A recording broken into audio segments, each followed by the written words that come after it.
बिस्मिल्लाहिर्रहमानिर्रहीम। इस वक्त हम हज़रो बॉयज़ डिग्री कॉलेज में मौजूद हैं और मेरे साथ मेरी पीटीआई की टीम तो मौजूद है ही है, लेकिन हमने चर्च मुहाफ़िज़ कमेटी के दोस्तों को भी आज दावत दी बिकॉज इन्होंने बड़ा अहम किरदार अदा किया और इस इशू को बार बार हाईलाइट किया और तमाम फोरम्स के ऊपर इसको उठाया इन लोगों ने।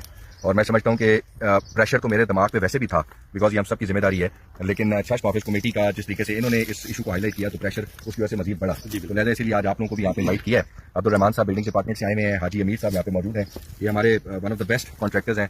इन्होंने ट्रॉमा सेंटर का मेरा प्रोजेक्ट भी यही कर रहे हैं, मेरा स्पेशल स्कूल भी इन्होंने किया और अभी ये दीवार का भी कॉन्ट्रैक्ट इन्हीं को मिला है। और जिस तरह अब्दुल रहमान साहब ने भी ब्रीफिंग देते बताया कि ये 2023 की जून तक के ये बेसिकली प्रोजेक्ट है और कॉन्ट्रैक्ट जो है वो अलॉट हो चुका है हाजी अमीर साहब को।